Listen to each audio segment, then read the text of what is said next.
성삼위 하나님께서 이 시간 영광 받아 주실 것을 믿사오고 예수 그리스도의 이름으로 감사하며 기도드립니다. 아멘.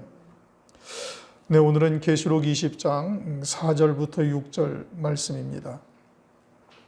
계시록 20장 4절부터 6절 말씀은 요한계시록의 가장 핵심적인 내용을 담고 있고, 오늘날 우리 교회가 소망하는 바가 이와 같은 부활의 영광에 우리가 다 참여하는 것임을 말씀하고 있는 것이죠. 4절, 또 내가 보좌들을 보니 거기 앉은 자들이 있어 심판하는 권세를 받았더라. 보좌들에 앉은 자들이라고 말씀하고 있죠. 그러니까 이것은 하나님이나 또 성자 하나님을 말하는 것이 아닙니다. 이것은 계시록 4장에서 말씀하신 24장로들이 보좌에 앉아 있는 것이고, 24장로들이 이처럼 심판하는 권세를 받았다 이겁니다. 이제 앞서서 우리가 계시록 4장에서 말씀을 상고할 때 이 24장로라는 것이 딱 24명의 장로들만 있다라는 뜻이 아니다. 구약의 12지파 그리고 신약교회에서의 12제자와 같이 그 신앙이 그 뒤를 잇는 구약이나 신약에서의 모든 성도들을 의미하고 있는 것이죠. 그래서 주님께서 이 제자들에게 약속을 하십니다. 마태복음 19장 28절, 예수께서 가라사대 내가 진실로 너희에게 이르노니 세상이 새롭게 되어 인자가 자기 영광의 보좌에 앉을 때 나를 쫓는 너희도 12보좌에 앉아 이스라엘 12지파를 심판하리라. 제자들이 이와 같이 12보좌에 앉아서 이스라엘 12지파를 심판하게 될 것을 말씀하셨고, 또 계시록 3장 21절에도 보면은 이기는 그에게는 내가 내 보좌에 함께 앉게 하여 주기를 내가 이기고 아버지 보좌에 함께 앉은 것과 같이 하리라. 환난 날의 두 증인 즉 14만 4천의 종들이 그와 같은 24장로의 자리에 앉게 될 것을 말씀하고 있는 겁니다.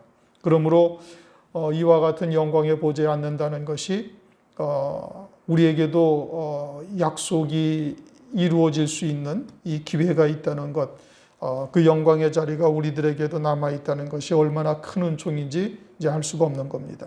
그리고 그 24장로들이 심판하는 권세를 받았다라고 말씀하고 있어요. 원래 재판관은 한 분 하나님이신데 그 하나님 아버지께서 모든 심판의 권세를 주님에게 넘겨주셨어요. 요한복음 5장 22절을 보면 아버지께서 아무도 심판하지 아니하시고 심판을 다 그 아들에게 맡기셨으니, 왜 예수님에게 그 심판하는 권세를 맡기셨는가? 그것은 요한복음 5장 27절, 또 인자됨을 인하여 심판하는 권세를 주셨느니라, 그렇게 말씀을 하고 있습니다. 예수님이 심판하는 권세를 받으신 이유는 뭐냐? 그것은 우리와 동일한 육체를 입으시고 그리고 이 땅에서 하나님 아버지의 말씀에 죽기까지 순종하신 거죠. 그러니까 보좌 우편 영광 중에 앉히시면서 인자됨을 인하여 모든 심판하는 권세를 주님이 받으셨다라고 말씀하고 있는 겁니다. 그러니까 우리의 연약함이나 우리의 모든 것을 그대로 다 잊고 계시면서도, 그러면서도 하나님의 말씀에 순종하시되 죽기까지 순종하셨다 이겁니다. 그래서 인자된 자, 즉 육체를 입고 이 땅에 보내심을 받은 모든 하나님의 자녀들에 대한 심판의 권세를 주님에게 넘겨주셨어요. 그리고 또한 24장로들도 역시 마찬가지로 동일한 육체를 입고 신앙생활을 했지만 24장로들은 죽기까지 복종하여 이 영광의 자리에 이른 것이고, 그와 같은 영광에 이르지 못한 다른 영혼들은 왜 그와 같이 신앙생활을 하였는가 하며 심판하고 또 책망할 수가 있다 이겁니다. 그러니까 24장로들, 원래는 하나님의 권세죠. 재판하는 심판의 권세는 하나님의 권세지만 그 하나님의 권세가 주님에게로 넘어왔고, 주님은 또 24장로들에게 그 모든 심판하는 권세를 주님께서 주셨다 이겁니다. 그러면은 하나님의 백성들이 나는 진리를 듣지 못하였다라고 말하면서 그 자리를 모면할 수가 있는가? 그러지가 못하죠. 왜냐? 그것은 우리가 예수 그리스도를 주로 구주로 고백하게 되어지면 성령이 임하시고, 성령께서 그리스도인의 삶이 어떤지는 이미 이제 말씀드린 것처럼 어렴풋이 다 깨닫게 하시고, 그리고 그와 같은 성령의 인도하심을 쫓아서 진리의 말씀을 따라 그리스도의 형상으로 세워져 가야 되는 것인데, 그런데 그러지 못하고 본인 스스로 육에 속해서 육체의 소욕을 쫓아 그와 같은 혼잡된 말씀에 만족하면서 육으로 살아간 것이에요. 그러니 본인이 그와 같은 중심을 원하지 아니하였고 세상에 속한 교회에서 안일하게 산 것, 이와 같은 것을 본인이 그와 같은 길을 스스로 걸어간 것이니 그 어느 누구도 하나님 앞에 항의할 수가 없다, 이런 말씀입니다.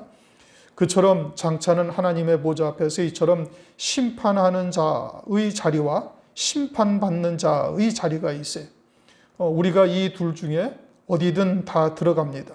어느 자리에 들어갈 것인지는 이제 각자의 신앙이 결정하는 것이죠. 그러므로 어느 자리가 복된 자리인지는 우리가 말씀을 통해서 충분히 알 수 있는 것이고, 이와 같은 영광의 자리에 다 들어갈 수 있다면 더 바랄 나위가 없겠습니다. 그 다음, 또 내가 보니 예수의 증거와 하나님의 말씀을 인하여 목배임 받은 자의 영혼들과 또 짐승들과 그 우상에게 경배하지 아니하고 이마와 손에 그의 표를 받지도 아니한 자들이라고 이제 말씀하고 있죠. 한마디로 순교한 자들인 겁니다. 그 다음에 살아서라는 단어가, 이게 이제 그 문맥을 이어가면서 이제 연결할 때 조금 그 모순이 있죠. 이게 그냥 잘못 읽으면은 휴거된 백성들도 짐승표를 받지 아니했죠. 그래서 그들도 살아서라는 단어에 해당되어지니 그들도 이처럼 첫째 부활의 영광에 이르게 되어지는 것인가 라는 이제 생각을 할 수도 있는데, 첫째 부활이라는 단어는, 이 부활이라는 단어는 죽음이 전제되어야 부활이라는 단어를 쓸 수가 있어요. 휴거된 백성들은 이미 이제 우리가 여러 차례 상고했던 것처럼 신령한 몸으로 바뀌어지는 것이 아니고 혈육의 몸이 그대로 끌려 올라갔다가 혈육의 몸 그대로 이 새하늘 새 땅이 된 이 땅에 내려와서 이 그리스도의 나라가 되어진 이 나라에서 생육 번성하며 살게 되는 겁니다. 그러니까 그들은 이 첫째 부활이라는 단어에 들어가지가 않죠. 부활이라는 단어는 이처럼 죽었다가 다시 살아나는 것을 말하고 있습니다. 그러니까 여기서 살아서라는 이 단어가 계시록 로마서에 쓰여져 있는데, 로마서에 그 단어가 어떻게 쓰여져 있는 거 아니? 로마서 14장 9절을 보면은 이를 위하여 그리스도께서 죽었다가 다시 살으셨으니라는 이 문장에서 살으셨으니라는 단어가 똑같은 단어가 쓰인 겁니다. 여기에서 주님이 죽었다가 다시 살아나셨다라는 의미는 부활이라는 의미죠. 그러므로 계시록 20장 4절에 말씀하고 있는 이 살아서라는 의미가 이제 부활의 의미를 담고 있다라고 이제 우리가 봐야 되는 겁니다. 그러니까 첫째 부활이라는 이 부활의 영광은 반드시 예수의 증거와 하나님의 말씀을 인하여 순교한 성도들, 그들은 짐승표를 받지도 아니하였으니 짐승표를 받지 아니하고 짐승의 우상에게 경배하지 아니한 자는 몇이든지 다 죽인다. 계시록 13장 15절에 그렇게 말씀하고 있죠. 그렇게 순교한 성도들만이 이 첫째 부활의 영광에 이르게 되어지는 겁니다. 그들이 무엇으로 인해서 죽었는가? 예수의 증거로 인하여 목배임을 받았다 이겁니다. 예수의 증거라는 것은 나사렛 예수가 그리스도이심을 증거하는 것으로 말하는 거예요. 적그리스도가 등장하게 되어지면은 자기를 그리스도처럼 경배하도록, 섬기도록 이제 경배할 것을 강요하죠. 그러나 예수가 그리스도이신 것을 믿는 자는 적그리스도를 그리스도로 영접할 수가 없는 일인 겁니다. 그러니까 이와 같이 예수의 증거라는 것은 예수께서 우리의 구세주가 됨을 확고하게 믿고 있는 자, 그와 같은 그리스도이심을 믿고 있는 자는 적그리스도를 그리스도처럼 경배할 수가 없으니까 그것으로 인해서 목배임을 받는 것이고, 하나님의 말씀을 인하여 목배임을 받는다라는 것은 그러한 하나님의 진리의 말씀을 믿는 믿음으로 산다면 적그리스도 또 이 환난을 두신 뜻을 알게 되죠. 그리고 적그리스도의 권세가 무한할 것 같지만 멸망할 자들이요 하나님의 자녀들을 위해서 잠시 그와 같은 죽이는 권세를 허용하신 것이고 하나님의 자녀들을 위해서 쓰임받는 도구일 뿐이라는 것을 알고 있으니 적그리스도를 경배할 수도 없고 짐승표를 받을 수도 없는 겁니다. 그러한 하나님의 말씀에 이끌림 받아 살고 있으니 그에 위배되는 것에 굴복할 수가 없고 당연히 묵배임을 받을 수밖에 없는 일이죠. 그와 같은 짐승표가 언제 등장하는가에 대해서 요한계시록을 해석하는 곳마다 아주 여러 가지의 설들이 있고 대부분은 다 후 3년 반 경우에 이제 등장한다고 주장을 합니다. 그러나 우리가 이와 같은 짐승표는 전 3년 반에 등장을 하는 겁니다. 짐승표, 이것은 요셉의 환란을 이제 아모스서 6장에서 말씀하셨는데 아모스 6장에서 요셉의 환란이라고 말씀하신 그 요셉의 환란은 이미 1100여 년 전에 과거에 있었던 일이고 그냥 과거에 있었던 일을 아모스 선지자가 요셉의 환란을 말씀하는 것은 장차 있게 되어질 적그리스도의 7년 환란을 우리에게 계시하는 것이고 그 요셉의 환란을 보면은 창세기 45장 창세기 45장 11절에 흉년이 아직 5해나 있으니 이렇게 말씀을 하고 있어요.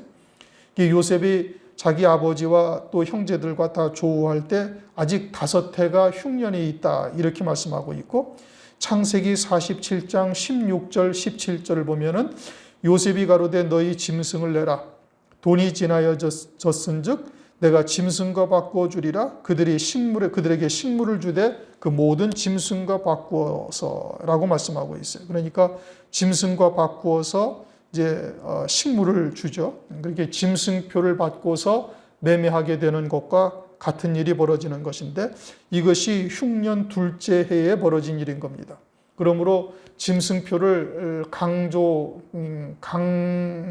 강요하는 때가 언제냐? 이제 적그리스도의 환란이 시작되고 둘째 해부터 짐승표를 강요하고 짐승표를 받지 아니하고 짐승을 경배하지 아니하는 자들은 그때부터 이제 죽임을 당하게 되는 겁니다. 계시록 13장 15절. 그래서 한때, 두때, 반때에 순교하는 역사가 이루어지게 되는 것이죠. 후 3년 반에 등장한다는 것은 전혀 성경적이질 아니한 겁니다. 그렇게 예수의 증거와 하나님의 말씀을 인하여 못배임 받은 자들이 살아서 이것은 이제 부활한다는 뜻인 겁니다. 휴거된 백성들은 여기에 해당되어지질 않는 겁니다. 그리스도로 더불어 1000년 동안 왕노릇하니 예수의 증거와 하나님의 말씀을 인하여 순교한 성도들만 이 1000년 동안 그리스도와 더불어 왕노릇하는 겁니다. 그리스도의 나라에서 그래서 신령한 몸을 그리스도와 함께 입게 되는 것이죠.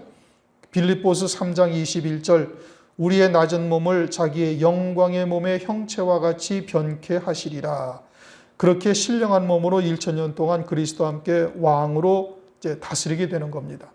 신령한 몸은 시간과 공간의 제약을 받지 아니하고 신령한 몸을 입었으니 하나님 아버지의 나라에 원하는 때에 수시로 갈 수가 있고 마치 신령한 몸으로 부활하신 주님께서 마가이다 락방의 제자들이 두려워서 문을 꼭꼭 닫아 걸고 있을 때 호련히 거기에 나타나시죠. 그러니까 그와 같은 신령한 몸의 영체는 시간이나 또는 공간이나 어떤 이와 같은 것에 전혀 물리적인 것에 제약을 받지 아니하는 겁니다. 그러니까 하나님 아버지의 나라에도 순간 갈 수가 있고 이 땅에 다시 왕으로 와서 순간에 와서 다시 다스리기도 하고 이와 같은 신령한 몸을 입고 1000년 동안 왕으로서 그리스도와 함께 다스리는 영광을 누리게 되어지는 것이고 그와 같이 1000년 동안 이 땅에서 왕으로서 제사장으로서 다스리는 그 모든 것이 이제 영생의 열매가 되는 겁니다. 이 땅에서의 삶이기 때문에 그것이 영생의 열매가 되는 것이죠. 그렇게 히브리서 2장 5절을 보면은 장차 오는 세상을 천사들에게 복종케 하심이 아니라 지금은 공중 권세 잡은 마귀에게 이제 넘겨주셨죠.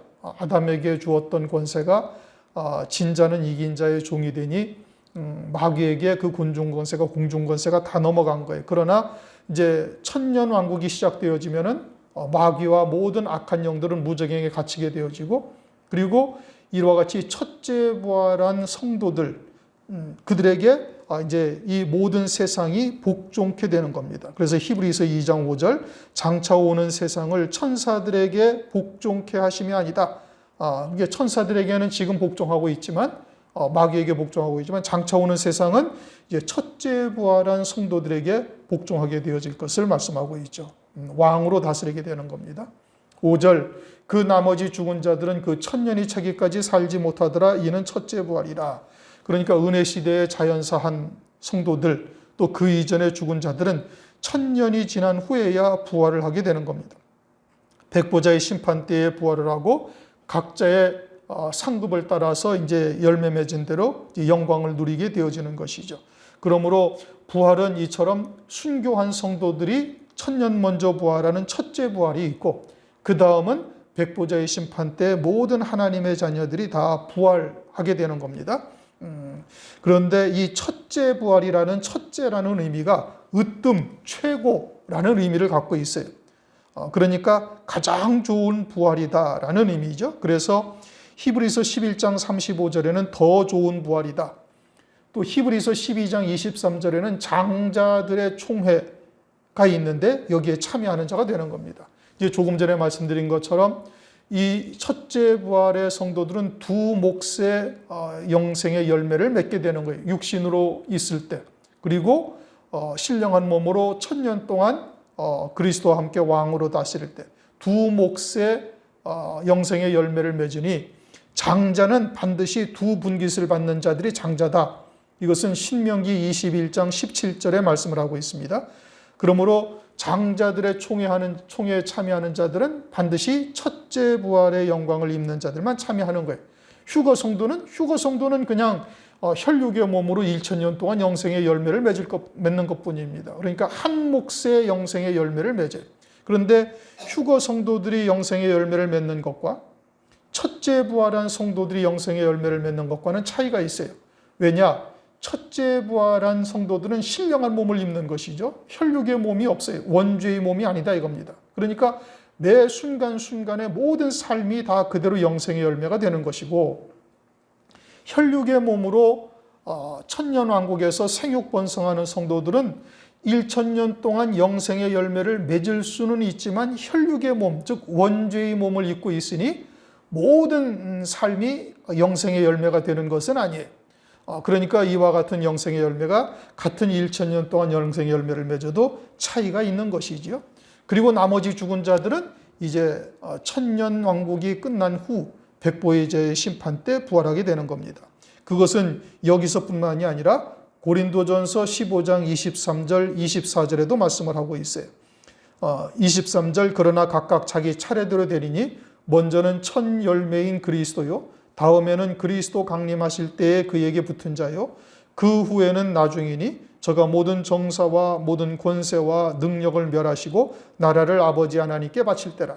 즉 그리스도께서 이 땅에 만왕의 왕 만주의 주로 1000년 동안 다스린 다음에 그 다음에 모든 정사와 권세와 능력을 멸하시고 나라를 아버지 하나님께 바칠 때는 이제 천년 왕국이 끝난 후 영원 무궁세계로 들어갈 때를 말하는 겁니다. 그때 모든 정사와 권세와 능력을 멸한다라는 것은 천년 왕국이 지난 후에 마귀가 무저갱에서 잠깐 노연하죠. 그리고 천년 왕국에서 생육번성한 하나님의 백성들을 미혹하는데, 그들이 이제 또다시 바다의 모래같이 미혹당해서 주님을 대적하는 역사가 또 벌어져요.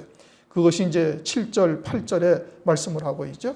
그때 이들을 다 진멸하고 모든 권세와 능력을 멸하고 아버지 하나님께 나라를 바치는 겁니다. 그때가 이제 영원 무궁세계에 들어가죠. 그때 모든 나머지 죽은 자들이 다 부활하게 되어지는 겁니다. 그러므로 부활이 이처럼 순서가 있다.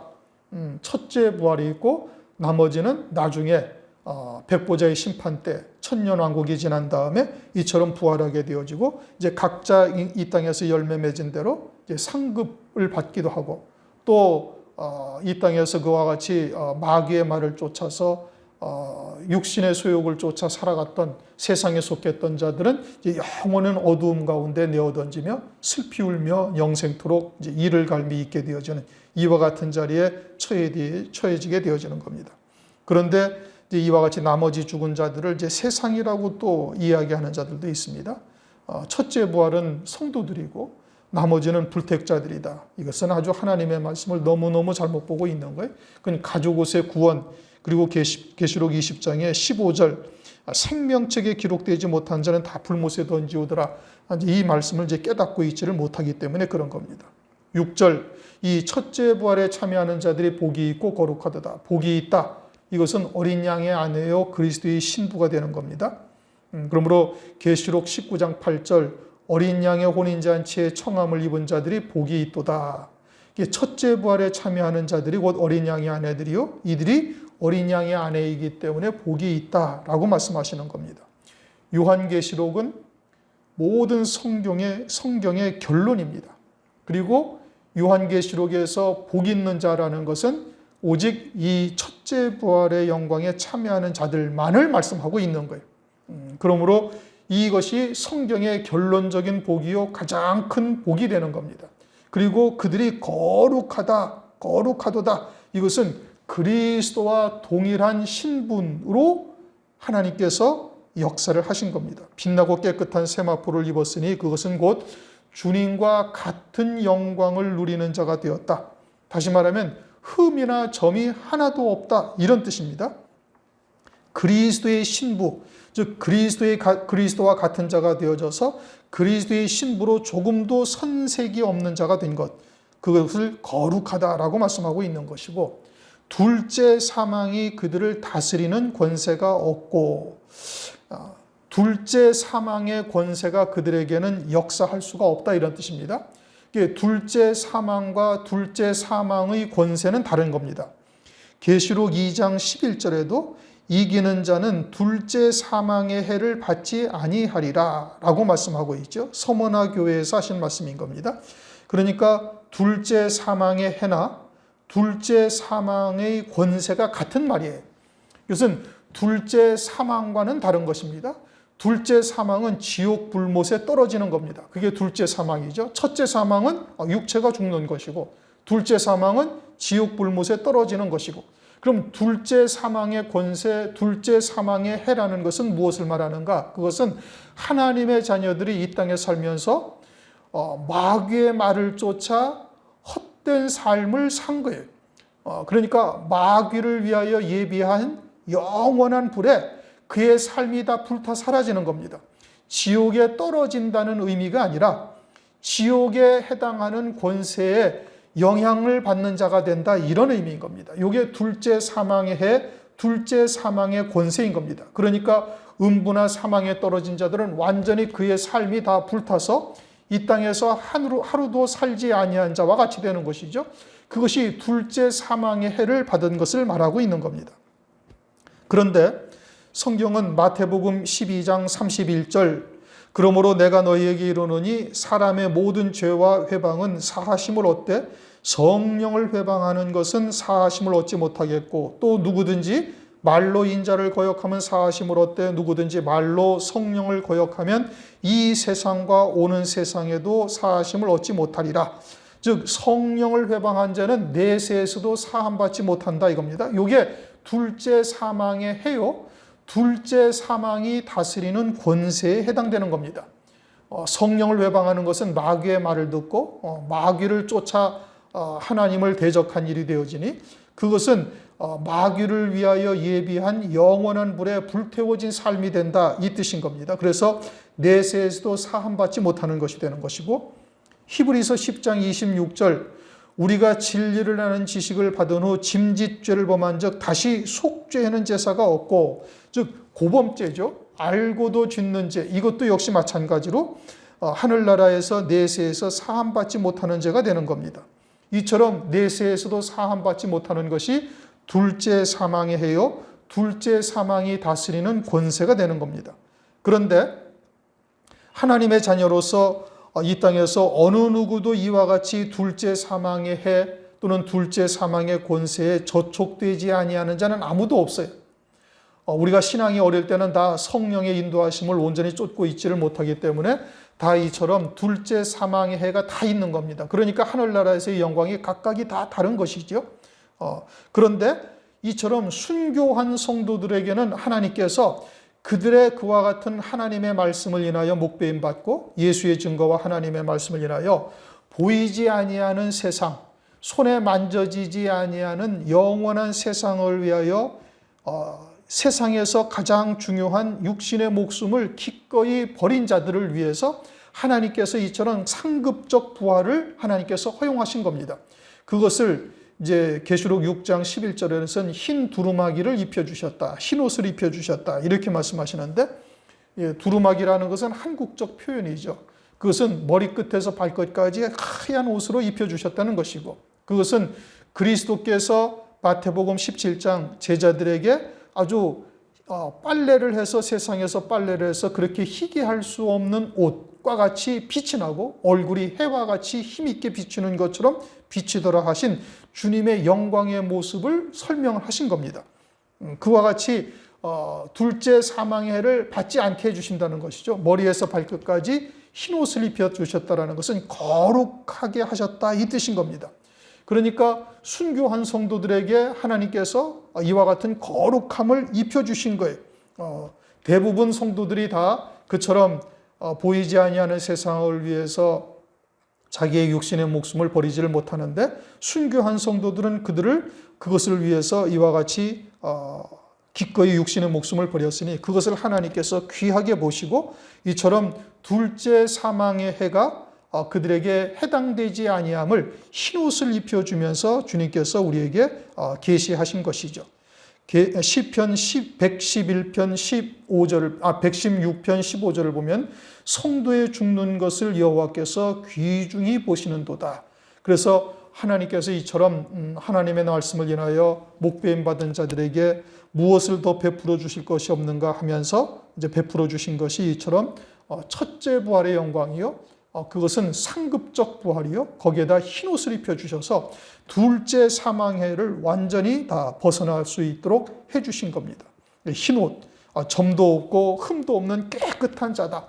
그리스도와 같은 영광의 자리에 앉게 될 것을 말씀하고 있는 것이죠. 이것은 이처럼 순교자의 신앙에 이른 자들만이 그와 같은 영의 세계에서 볼 수 있는 구원의 그런 숨겨진 뜻이죠. 그러한 영적인 위치에 있어야 볼 수가 있는 겁니다. 그리고 그들이 그리스도와 하나님과 그리스도의 제사장이 되어 1000년 동안 그리스도로 더불어 왕노릇하리라. 첫째 부활한 성도들이 왕이 되어져서 그리스도와 함께 왕으로 다스리는 역사가 나타나죠. 1000년 왕국이 이제 이 땅에서 실현이 되는 겁니다. 그 1000년 동안 마귀는 무저갱에 갇혀 있고 저주와 사망이 없어요. 그래서 눈물이나 애통함, 슬픔, 죽음 이런 것이 다 사라지고 이제 에덴 동산과 같은 새 하늘 새 땅으로 바뀌어지게 되어지는 겁니다. 그것은 구약에서도 누누이 말씀하였고 신약 성경에서도 말씀하고 있는 겁니다. 성경에서 그 기록하신 말씀들을 보면은 다니엘서 2장 44절, 이 열 왕의 때에 하늘의 하나님이 한 나라를 세우시리니 이것이 영원히 망하지도 아니할 것이요 그 국권이 다른 백성에게로 돌아가지도 아니할 것이요 도리어 이 모든 나라를 쳐소멸하고 영원히 설 것이라. 천년 왕국에 대해서 말씀하신 겁니다. 베드로후서 3장 13절에도 우리는 그의 약속대로 의에 거하는 바 새 하늘과 새 땅을 바라보는도다 라고 말씀하고 있어요. 히브리서 1장 10절 이하에도 이 세상은 옷과 같이 낡아져서 갈아입게 되어질 것을 말씀하고 있고, 히브리서 2장 5절 장차 오는 세상이라고 말씀하시면서 이 땅이 새롭게 바뀌어지는 새 하늘 새 땅이 되는 것을 말씀하고 있어요. 이사야서 11장 6절 이하에도 이리와 어린 양이 함께 거하고 표범과 어린 염소가 함께 누우며 젖 먹는 아이가 독사굴에 손을 놓고 장난치는 이와 같은 장면을 말씀하시죠. 이사야서 35장 5절 이하에도 소경의 눈이 밝을 것이며 귀머거리의 귀가 열릴 것이고 저는 자는 사슴같이 뛸 것이며 사막이 변하여 못이 된다 말씀하시고 있고, 이사야서 65장 17절 이하에도 보라 내가 새 하늘과 새 땅을 창조하나니 하시면서 어려서 죽는 자가 없고 수한이 차지 못한 노인이 없다 하면서 사람들의 수한이 나무의 수한과 같다. 천년왕국에 대한 말씀인 겁니다. 그것이 유대인들에게는 메시아 왕국이요 영적인 이스라엘에게는 천년왕국이 되는 겁니다. 이것은 장차 그리스도께서 이 땅에 재림하시면 이루어질 그리스도의 나라, 그리스도의 왕국이 되어지는 겁니다. 그런데 이와 같은 천년왕국을 무천년주의자들은 철저히 부정하고 있습니다. 우리가 이 땅에 주의 초림과 주의 재림 사이가 천년왕국이다.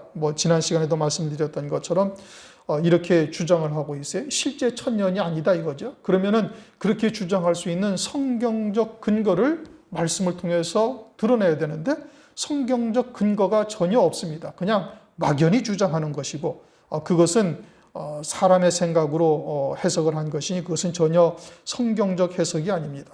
또 무천년주의자들은 첫째 부활이라는 것을 성령으로 말미암아 거듭난 것이다 이렇게 이야기를 합니다. 예수를 영접하면은 영적으로 거듭난 것이고 그것이 첫째 부활이다 이렇게 주장을 하고 있어요. 그리고서는 주의 재림으로 모든 죽은 자들이 다 부활한다. 이 전혀 성경에 근거한 해석이 아닌 겁니다. 그 다음으로 이제 세대주의자들이 있죠. 순복음, 감리교, 성결교 등이 이제 이것을 지지하는데 환란 전에 교회는 다 틀림받고 유대인들과 이제 신앙이 이제 성숙하지 못한 자들, 그들만이 그리스도인들이죠. 그들이 남아서 이제 이와 같이 환란을 겪게 되어지고 환란 가운데 이제 순교한 자들을 이제 이삭 죽게 하듯 그렇게 순교한 자들이 구원을 받는다. 그리고 이제 환란 중에 휴거된 자들은 환란 전에 휴거된 자들은 신령한 몸으로 변화되고 그들이 그리스도의 신부다. 이거는 아주 얼토당토하는 얘기인 겁니다. 고린도전서나 요한계시록, 고린도전서 15장 말씀이나 요한계시록 말씀을 전혀 읽어보지도 않고 해석하는 거예요. 무슨 뜻인지 보려 하지 아니하고 자기들이 원하는 말씀을 그냥 성경을 가지고 꿰어 맞추는 이와 같은 억지로 해석하는 것이죠. 베드로후서 3장 16절에 그렇게 말씀합니다. 성경을 억지로 해석하는 자 멸망길에 처해지게 되어질 것을 말씀하고 있어요. 그런데 오늘날 우리나라의 교회가 대부분이 이 세대주의와 무천년주의를 신봉하고 있어요. 그래서 이 환란에 대해서 말세라고 이야기를 하고 무화과 나무의 비유가 이루어졌다라는 것은 다 인정을 하지만 환란에 대해서 전혀 궁금해하지도 아니하고 그러니 때에 따른 말씀이라든지 기름 준비한 처녀가 무엇을 의미하는지를 전혀 알려하고 하지도 아니한 겁니다. 만약에 무천년주의자들이나 세대주의자들의 주장이 옳다라면은 그러면 때에 따른 말씀이라는 것을 성경에 기록해 놓으실 이유가 없고 기름 준비한 다섯 처녀를 통해서 주님이 재림을 하실 때 어떤 일들이 교회에 있을 것인지를 성경에서 그렇게 말씀하실 이유가 없으십니다. 그렇게 말씀하시는 것은 지금 이와 같은 속설들, 이와 같은 잘못된 주장들이 잘못되었다라는 것을 명백히 드러내시는 건데 그런데 이제 그와 같은 것들을 어거지로 이렇게 주장을 하고 있는 겁니다. 주님이 재림하시면 이 땅에 새하늘 새 땅이 이루어지고 유대인들이 바라던 메시아 왕국 그리고 오늘날 그리스도인들이 바라는 천년왕국이 이 땅에 그대로 실현이 되는 겁니다. 그리고 첫째 부활한 성도들은 반드시 예수의 증거와 하나님의 말씀을 하여 목배임 받은 자들이고 그 일을 위해서 적그리스도의 환란, 7년 환란을 하나님께서 두신 것이며 24장로는 그 환란 가운데 14만 4천의 종으로서 주의 오시는 길을 앞서 예비하는 종들로 쓰임받는 자들 그들이 그와 같은 영광의 자리에 반드시 앉게 되어질 것을 말씀을 하고 있는 겁니다. 오늘날 우리 교회가 지향하는 바가 바로 이와 같은 영광을 우리가 바라보고 소망하며 지금 나가고 있는 것인즉 이와 같은 말씀이 우리에게 신비에 새겨지고 이제 그에 따른 말씀으로 하나님의 말씀이 우리의 신비에 채워져서 이 마지막 때 그와 같은 하나님의 말씀에 이끌림 받아 이와 같은 영광의 자리에 다 함께 참여할 수 있기를 주님의 이름으로 축원합니다. 기도합니다. 하나님 아버지 감사합니다. 오늘 요한계시록 20장 4절 6절 말씀을 통해서 첫째 부활의 영광에 이르는 것이 무엇을 의미하고 환란을 통해서 이루실 하나님의 구원의 뜻을 더 자세하게 깨닫게 하신 것을 감사를 드립니다. 우리에게 이와 같은 신앙의 표대를 보여주셨은즉 이제는 그와 같은 표대를 향하여 끝까지 달려가는 자 될 수 있게 도와주시고 그에 따른 말씀으로 채우는 자 되게 도와주시며 오직 그 말씀에 붙들림 바 되어져서 주님이 걸어가셨던 그 길을 또 우리의 믿음의 조상들이 걸어갔던 그 길을 우리도 따라갈 수 있는 자 될 수 있도록 역사하여 주시옵소서. 또한 세상의 환경이 그 어떻게 변한다 할지라도 그런 것에 우리가 요동하지 아니하며 끝까지 믿음을 지켜 남은 자의 반열에 설 수 있도록 은혜를 베풀어 주옵소서. 예수 그리스도의 이름으로 감사하며 기도드립니다. 아멘. 잠시 광고 말씀드립니다. 카톡으로 제가 문자를 보내드렸는데 오늘 저녁 때 한 거의 7시 좀 지나서 문자가 이제 구청에서 왔어요. 그래서 예전처럼 기본적인 그 방송 실무 요원들 20명 이내 예배를 드릴 수 있다라고 이제 문자를 받았으니까 우리는 이제 이전처럼 그냥 예배를 드릴 수가 있도록 그렇게 될 것 같습니다. 그러니까 주일날은 이제 새벽 기도부터 다시 정상적으로 예배를 시작합니다. 그러니까 기도하시고 주일날 다 나오셔서 예배를 드릴 수 있기를 바랍니다. 주기도문으로 오늘 예배를 마칩니다. 하늘에 계신 우리 아버지여, 이름이 거룩히 여김을 받으시오며 나라의 마옵시며 뜻이 하늘에서 이룬 것 같이 땅에서도 이루어지이다. 오늘날 우리에게 일용할 양식을 주옵시고 우리가 우리에게 죄 지은 자를 사하여 준 것 같이 우리 죄를 사하여 주옵시고 우리를 시험에 들게 하지 마옵시고 다만 악에서 구하옵소서. 나라와 권세와 영광이 아버지께 영원히 있사옵나이다.